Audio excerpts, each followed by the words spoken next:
Good morning, students. Today we will start a new chapter of inorganic chemistry, that is thermodynamic and kinetic aspects of metal complexes. सबसे पहले देखो इस chapter में हमने पढ़ना क्या है. There are two type of stabilities. One is thermodynamic, second is kinetic. देखो यहाँ पे हमारे पास दो टर्म्स हैं. एक है हमारे पास थर्मोडायनामिक्स और दूसरी क्या है, काइनेटिक. ठीक है, तो सबसे पहले इन दोनों में डिफरेंस क्या है. जो थर्मोडायनामिक टर्म है उसमें हम देखते हैं स्टेबल, अनस्टेबल. ठीक है, कि कोई कॉम्प्लेक्स स्टेबल है या अनस्टेबल है उसका कैसे पता लगेगा, थर्मोडायनामिक स्टेबिलिटी से. ठीक है, अब काइनेटिक स्टेबिलिटी, जो काइनेटिक वर्ड है that is related with the rate. Kinetic word is related with the rate. ठीक है, सो रेट ऑफ रिएक्शन. अगर हम कहेंगे कि कोई सब्सटेंस या कोई कंपाउंड इनर्ट है या लेबाइल है, मतलब टर्म्स का डिफरेंस है. देखो यहाँ पे जब भी थर्मोडायनामिक स्टेबिलिटी की बात करनी है तो हमने स्टेबल अनस्टेबल की बात करनी है.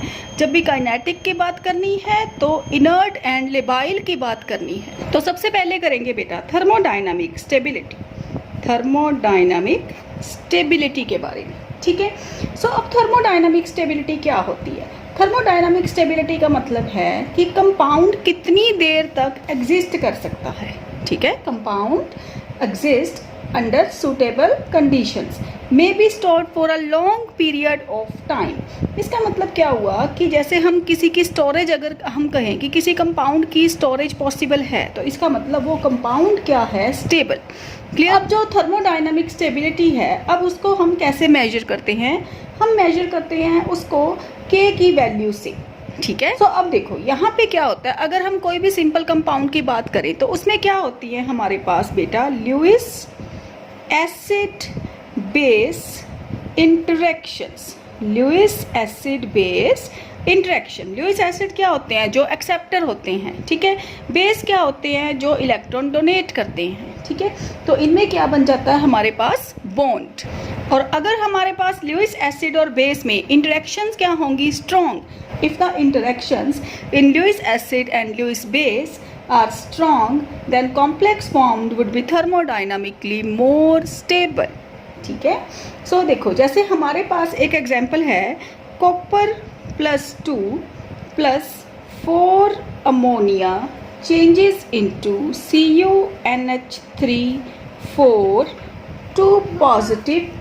सो द इक्विलिब्रियम कांस्टेंट, अगर हमने equilibrium constant that is Ks लिखना है तो कैसे लिखेंगे बेटा, प्रोडक्ट की कंसंट्रेशन अपॉन रिएक्टेंट की कंसंट्रेशन. ठीक है, सो CuNH3 4 2 positive divided by Cu+2 की concentration and ammonia raise to power 4. ठीक है, सो ये आ गया हमारे पास Ks. क्लियर. अब Ks की वैल्यू जितनी ज़्यादा होगी, इसमें एक चीज़ नोट करनी है बेटा कि ये जो रिएक्शन दी हुई है वो फॉर्मेशन है या डिसोसिएशन है. ठीक है, सो क्या है, फॉर्मेशन या डिसोसिएशन. अगर यहाँ पे देखो copper +2 combines with 4 ammonia copper, तो ये क्या हो रहा है, इसमें ये कॉम्प्लेक्स की फॉर्मेशन हो रही है इस रिएक्शन में. ठीक है, सो इसका मतलब अगर Ks की वैल्यू ज़्यादा होगी तो दैट. ठीक है, और ये कॉम्प्लेक्स क्या होगा, स्टेबल. क्लियर. और अगर Ks की वैल्यू कम होगी इसका मतलब इसकी स्टेबिलिटी कम है. ठीक है, सो यहाँ पर हमारे पास जो Ks की वैल्यू है वो है 4.5 × 10⁻21. तो इसका मतलब क्या हुआ कि जितनी ज़्यादा वैल्यू 10⁻21 है तो it is a large value. So जितनी ज़्यादा वैल्यू होगी उतनी थर्मोडायनामिक स्टेबिलिटी ज़्यादा होगी. ठीक है, सिमिलरली हमारे पास दूसरी एग्जांपल है बेटा, copper +2 +4 cyanide changes into Cu4 2 negative. तो इस केस में देखो सिमिलरली हम जैसे हमने यहाँ पे फाइंड किया है Ks, तो वैसे ही हम यहाँ पे Ks फाइंड करेंगे और हमारे पास क्या आ जाएगा, प्रोडक्ट की कंसंट्रेशन ओवर रिएक्टेंट की कंसंट्रेशन. तो क्या है, कॉपर +2 × सायानाइड रेज़ टू पावर 4. और यहाँ पे हमारे पास Ks की वैल्यू है 2.0 × 10⁻27. अब दोनों इक्वेशंस को ध्यान से देखो. Ks की वैल्यू पहले केस में हमारे पास कितनी आई थी, 4.5 × 10⁻21. लेकिन दूसरी बार जब साइनाइड लिगेंड लिया तो कितनी वैल्यू आई 10⁻27। मैंने आपको फर्स्ट चैप्टर में करवाया था क्रिस्टल फील्ड थ्योरी में, पढ़ा था ना आपने कि cyanide is a stronger ligand as compare to ammonia. So इसका मतलब क्या हुआ, साइनाइड वाला कॉम्प्लेक्स क्या होगा, ज़्यादा stable as compare to ammonia. ठीक है, तो ये देखो यहाँ पे वैल्यूज़ को अगर हम कंपेयर करें तो फर्स्ट केस में वैल्यू थी हमारे पास 10⁻21, दूसरे केस में कितनी आ गई 10⁻27। So this complex is more stable as compare to this. Okay ऐसे बेटा आपके पास काफ़ी और एग्जाम्पल्स दी हुई हैं आपकी बुक में। ठीक है, तो उसको अच्छे से रीड करो बेटा। ठीक है, so, अगर हम KS का जो ये KS है इसका अगर रिवर्स कर दे तो मतलब 1/KS, तो 1/KS क्या बन गया। तो अगर इस रिएक्शन को हम रिवर्स करेंगे, फॉरवर्ड रिएक्शन का वैल्यू क्या है KS, अगर बैकवर्ड की देखें तो वो क्या बन जाएगी KD, डिसोसिएशन कांस्टेंट, क्योंकि यहाँ पर क्या है फॉर्मेशन और बैक रिएक्शन क्या हो जाएगी डिसोसिएशन। और अगर KS की वैल्यू बेटा आपके पास हाई है तो KD की ऑटोमेटिकली आपके पास वैल्यू क्या आएगी लो। उसके बाद है हमारे पास next topic stability constant of complexes. Stability constant, तो स्टेबिलिटी कांस्टेंट को हम कैसे देखते हैं, देखो अगर सपोज हम जनरल रिएक्शन करें कि एक मेटल है उसके साथ n type of ligands attached हैं तो क्या बन गया MlN। ठीक है, तो अब ये ज़रूरी तो नहीं कि सारे के सारे लिगेंड्स इकट्ठे ही अटैच हो जाएंगे। ठीक है, तो ऐसे भी तो हो सकता है ना कि रिएक्शन स्टेप बाय स्टेप होगी। ठीक है, कि पहले मेटल के साथ एक लिगेंड अटैच हुआ तो वो क्या बन गया Ml। तो इसके लिए हमने K1 की वैल्यू कैसे लिखी, Ml की कंसंट्रेशन ओवर M की कंसंट्रेशन इंटू L की कंसंट्रेशन। ठीक है, अब अगर हम देखें कि ये जो Ml था इसने अब नेक्स्ट क्या करना है, किसी और लिगेंड के साथ अटैच करना है, तो ये क्या बन गया हमारे पास Ml2। ठीक है, तो इसके लिए जो K2 की वैल्यू आएगी वो कितनी आएगी बेटा, प्रोडक्ट ओवर रिएक्टेंट की कंसंट्रेशन, तो Ml की कंसंट्रेशन इंटू L की कंसंट्रेशन। अब देखो मैं कौन सी ब्रैकेट यूज कर रही हूँ, स्क्वायर ब्रैकेट। तो स्क्वायर ब्रैकेट का मीनिंग यहाँ पर क्या है, कंसंट्रेशन।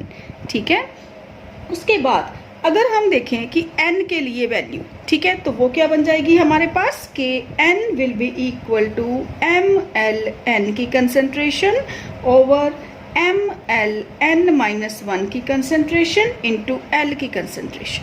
ठीक है, तो ये हमने n के लिए ले लिया, मतलब 1 2 3 4 5 कितने भी हो सकते हैं, तो हमने Kn के लिए लिख लिया।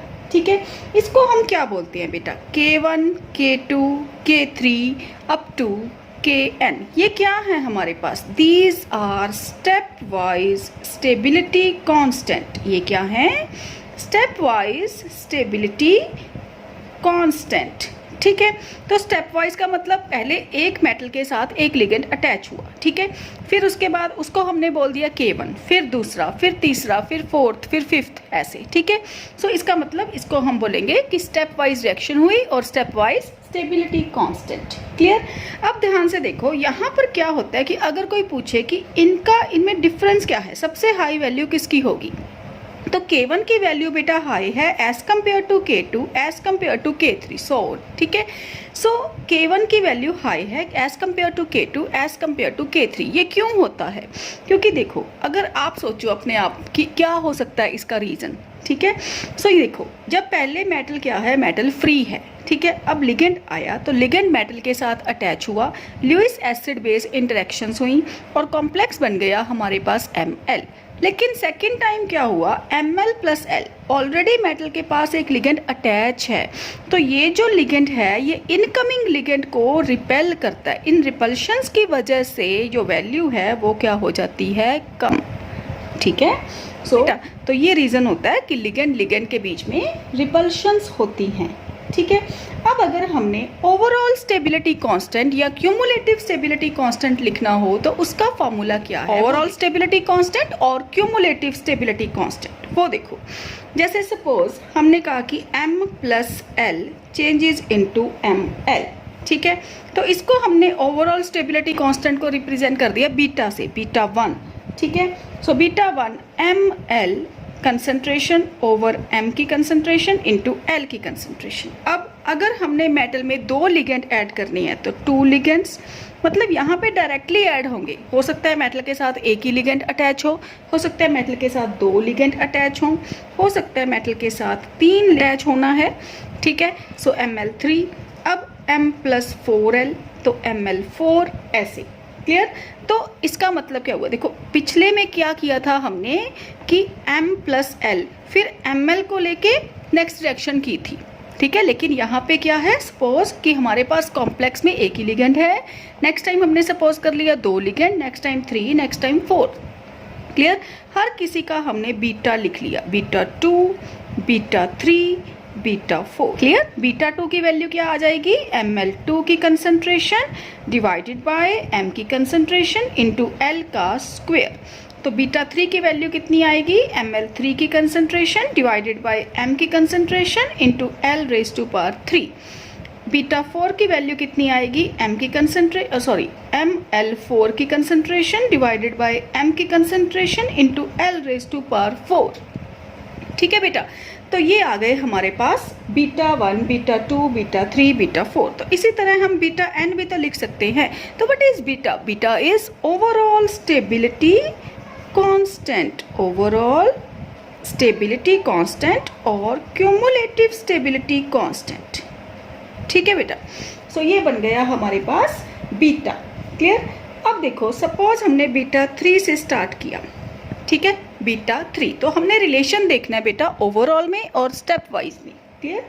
सो देखो β3 क्या है हमारे पास, Ml3 की कंसंट्रेशन डिवाइडेड बाय M की concentration into L raise to power 3, ये है ना हमारे पास।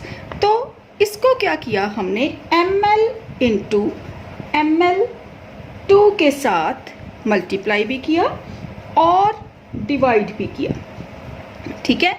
तो कोई डिफरेंस नहीं रहेगा, ठीक है। तो सेम ही रहा ना, क्योंकि मल्टीप्लाई भी कर दिया और डिवाइड भी कर दिया। अब इसको देखो अरेंज करना है, अब इसको, क्लियर। तो इसको अरेंज हम कैसे कर रहे हैं, पहले Ml फिर Ml2 फिर क्या है लास्ट में Ml3, इसको जस्ट रीअरेंज कर रहे हैं, ठीक है। उसके बाद M इंटू यहाँ पे क्या है 3L है ना हमारे पास, 3L, तो M इंटू L, एक L यहाँ पे यूज कर लिया मैंने। उसके बाद Ml इंटू L, एक L यहाँ पे यूज कर लिया, अभी भी एक L लेफ्ट है, ठीक है। फिर Ml2 इंटू L, ठीक है। अब आप याद करो कि K1, K2, K3 कैसे लिखा था। K1 का मतलब क्या था कि एक लिगेंड आएगा, तो वो क्या था, ये क्या बन गया, देखो ये वाली सिर्फ इतनी term Ml over M into L, this one is K1, Ml2 Ml into L, this one is K2, ये क्या बन गया लास्ट वाला Ml3 over Ml2 into L, this one is K3। So इसका मतलब β3 is equal to K1 into K3 into K3, K1 into K2 into K3, clear. So what is β3, it is overall stability constant, और K1, K2, K3 क्या थे हमारे पास, step wise stability constant, ठीक है। और अगर हम इसका लॉग ले लेंगे तो क्या आएगा हमारे पास, log β3 equal to log K1 plus log K2 plus log K3, ठीक है। या फिर हम कह सकते हैं कि log βn equal to log K1 plus log K2 plus log K3 plus up to log n, ठीक है। So this is the relation between overall stability constant and step wise stability constant, ठीक है। और complex को हम बेटा stable कब बोलते हैं, when the log beta is more than 8। कब बोलेंगे इस कॉम्प्लेक्स को stable, when log beta is more than 8। जब 8 से हाई हो जाएगी इसकी वैल्यू तो बोलेंगे हम कॉम्प्लेक्स क्या है, स्टेबल, ठीक है। तो ये बहुत ही इजी टॉपिक है बेटा, इसमें रिलेशन आ जाता है, थर्मोडायनामिक एंड काइनेटिक स्टेबिलिटी में डिफरेंस आएगा। सो बहुत इजी टॉपिक्स हैं, ठीक है। साइन करेंगे काइनेटिक एंड थर्मोडायनामिक स्टेबिलिटी में डिफरेंस, ठीक है। So okay, thank you so much.